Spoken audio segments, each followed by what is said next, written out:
Regard, œil avisé, prunelles aiguisées, la midinale est aux aguets, par Pierre Jacquemin et Pablo Pillo-Vivien, tous les jours à 12h30.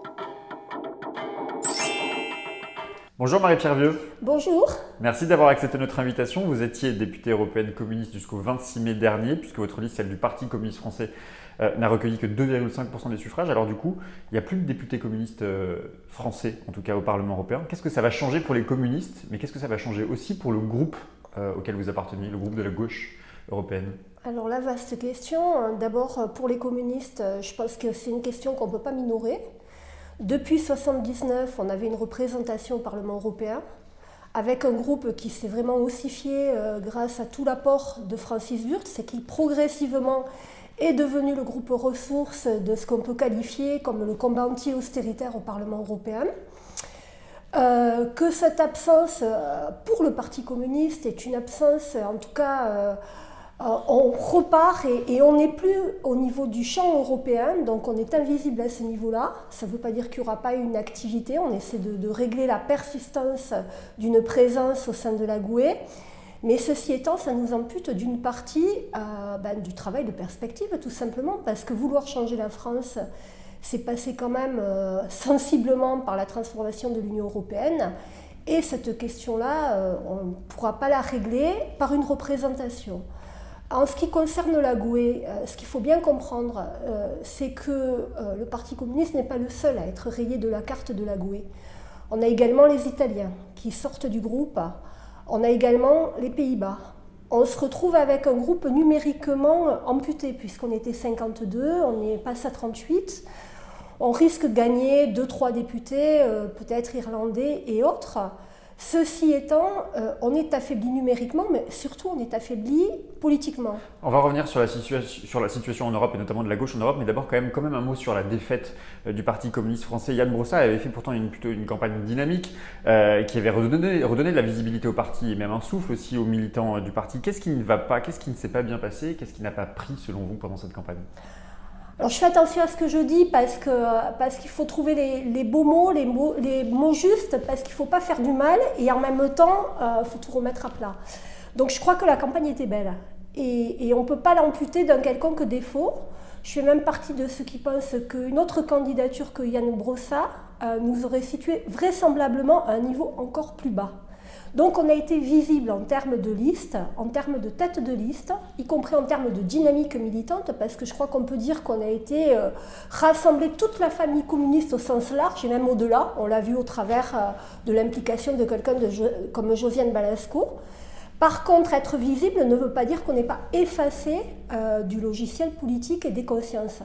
Et je crois qu'il y a une vraie question pour le Parti communiste et pour le communisme en France, c'est qu'on ne fait plus partie obligatoirement des référents. On n'apparaît plus comme une perspective crédible. Ça veut dire que c'est quoi qui est mis en cause? C'est la stratégie du parti, c'est le mot communiste aussi qui peut faire peur encore, notamment dans les jeunes générations? Vraiment, moi je crois que ce n'est pas qu'une question de stratégie, en tout cas pas qu'une question de tactique.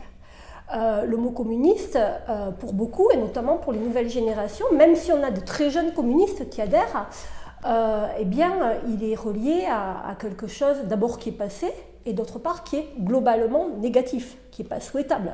C'est l'absence de démocratie, c'est Staline, c'est tout cela. Au-delà de ça, on n'a pas reconstitué aujourd'hui un référent positif du communisme. Et je pense que notre combat à l'échelle sociale n'est pas vécu comme un combat présent, ni encore moins comme un combat du futur.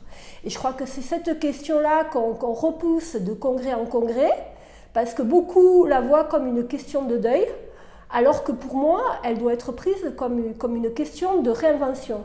C'est-à-dire qu'à partir du moment où on pense que pour changer le monde, en tout cas que changer le monde est toujours quelque chose de valable, de possible, et y compris de souhaitable, parce que le capitalisme va dans le mur et qu'aujourd'hui, quand on voit la bipolarisation Macron-Rassemblement national, on voit bien qu'on est dans une impasse. Si donc ce combat-là est valable, eh bien alors il faut reconstruire une histoire, il faut reconstruire un récit, un souffle, qu'on met au crédit d'une gauche libérale, anticapitaliste, mais avec l'apport spécifique qui a toujours été celui des communistes. Justement, avant de revenir vraiment sur la question européenne et sur la situation en Europe, encore un mot sur la gauche de manière générale. C'est quoi votre responsabilité à vous en tant que parti, le Parti communiste français, mais je pense aussi évidemment à Génération, la France insoumise, les écologistes, les forces sociales, le mouvement social. C'est quoi l'urgence pour tout ce groupe-là? Qu'est-ce qu'il faut faire, Marie-Pierre Vieux?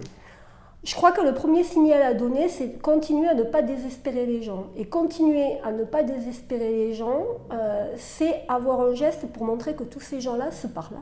Voilà, rien que ça.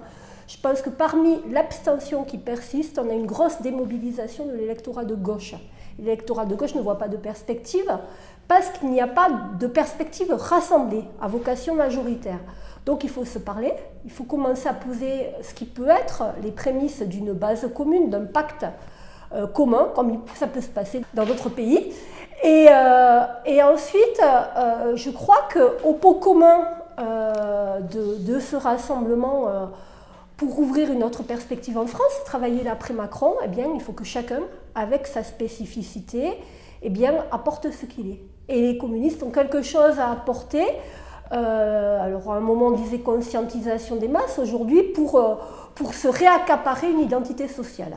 Vous vous revoyez dans 10 mois aux élections municipales repartir chacun de votre côté, les communistes d'un côté, les écologistes de l'autre, la France insoumise à part?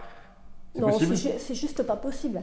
C'est juste pas possible, ça veut dire tout simplement que la gauche, dans sa diversité, va disparaître de la carte. Donc je crois que dans 10 mois, non seulement il faut qu'on travaille raisonnablement à se parler et à construire des plateformes municipales, parce que je crois que le terrain municipal peut être un vivier pour explorer de nouvelles propositions, par exemple sur les transports, par exemple sur l'écologie. Et ensuite, qu'au-delà même du rassemblement des forces de gauche, il y a une démarche qui soit populaire et citoyenne. C'est-à-dire que la gauche doit se mettre au service des gens, et pas le contraire. Vous l'avez dit justement, au Parlement européen, la gauche a été fragilisée. Vous avez un groupe qui est passé de 52 à 38 députés. La gauche en Europe est quasiment balayée, ou en tout cas elle est particulièrement affaiblie. Ça dit quoi justement de l'état de la gauche, d'une manière générale, à l'échelle européenne? Alors il faut bien voir ce qui se passe à l'échelle européenne et ce qui se passe à l'échelle française. C'est-à-dire qu'au-delà d'être affaibli numériquement, il y a cette idée d'effacement politique. Et la GUE aujourd'hui doit résister, au bon sens du terme, au compromis qui est en train de se dessiner entre les sociodémocrates, la droite et y compris les écologistes. Et qui aboutirait à ce que finalement on exfiltre du Parlement européen toute idée qu'on peut transformer l'Europe. Donc c'est pas qu'une question politique. Mais le discours de la gauche, est-ce que ça veut dire que le discours de la gauche, il n'est pas audible à l'échelle européenne sur l'Europe? Ou est-ce qu'il y a un discours audible, il y a un discours de la gauche. On retrouve la gauche européenne, y compris des rassemblements de gauche européenne sur des questions aussi larges que le climat, que l'agriculture, pour sortir des logiques productivistes, ou encore que les services publics au sens large du terme. J'ai beaucoup travaillé sur les transports ou les paradis fiscaux. Par contre, la GUE est un embryon de rassemblement des gauches transformatrices au sein du Parlement et aujourd'hui un relais pour toutes les luttes sociales. Et donc, cet élément de cohésion doit rester, bien évidemment. Il sera utile, le groupe de la GUE à 38 députés, on peut faire des choses à 38? Oui, je crois qu'on peut même faire des choses à très peu de députés à partir du moment où on se met au service des mouvements sociaux. Moi, j'ai une expérience vraiment très riche au sein du Parlement européen, que ce soit avec ce qui est en train de grandir en termes d'altermondialisation, autour des migrants, autour des femmes également, autour de la conscience écologique. Je pense que parmi les prochains chantiers, il y a toutes les questions de paix qui viennent très fortement, il y a toutes les questions budgétaires et d'austérité. Je crois qu'on aura vraiment besoin de ce groupe et les partis nationaux comme le Parti communiste auront besoin de continuer à travailler avec ce groupe. On avait annoncé aussi une entrée fracassante des populistes d'extrême droite au Parlement européen. Alors ils sont nombreux évidemment au Parlement, mais pas encore en situation de créer un groupe unique et qui pèserait sans doute plus fortement. Mais quand même, l'extrême droite est aux portes du pouvoir. C'est énorme parce qu'on est un groupe de presque 80 personnes. Il faut bien voir que les écolos sont 82 ou 84, que le parti de Macron est en 104. Et on a aujourd'hui quasiment 200 députés d'extrême droite au Parlement européen. Alors les gens qui pensent qu'on peut régler ça par une opération arithmétique, se plante complètement. Et je crois qu'aujourd'hui, ce risque-là est un risque majeur. Et que le jeu de fou qu'a engagé Macron peut venir contre lui avec un effet de boomerang. On voit de plus en plus quand même se déplacer le débat sur le cursus identitaire. On voit qu'à l'échelle européenne, on va assister à une politique de fermeture des frontières. On voit avec le budget Frontex, avec une montée en puissance de violence et de violence sociale, répression des mouvements sociaux. Donc oui, en effet, il y a urgence, pas simplement à contrer l'extrême droite, mais à rassembler majoritairement contre l'extrême droite en ouvrant une perspective. On revient au débat de tout à l'heure. Cette nuit, le ministre de l'économie français a travaillé à l'élaboration d'un budget commun de la zone euro. Ça y est, visiblement, il y aura un budget commun de la zone euro depuis aujourd'hui, il l'a annoncé aujourd'hui. C'est une bonne nouvelle. En tout cas, on voit émerger une Europe à plusieurs vitesses. Et le fait de faire grandir une Europe à plusieurs vitesses, avec les premiers de la classe et les autres, va exacerber le ressentiment de certains. Donc, je crois que la réponse à cela, eh bien, c'est ce qu'on disait, c'est tout simplement une Europe de l'égalité et l'harmonisation vers le haut. Mais ça signifie s'attaquer aux politiques d'austérité. Et bien évidemment, tout le monde a compris que ce n'est pas la logique suivie. J'ai une dernière question, Marie-Pierre Hugues. Vous êtes députée européenne officiellement jusqu'à la fin du mois de juin. En voie de péremption, oui. La passation de flambeau avec les 6 députés de la France Insoumise, ça se passe bien ? Écoutez, il n'y a pas de passation de flambeau, ils prennent leur place.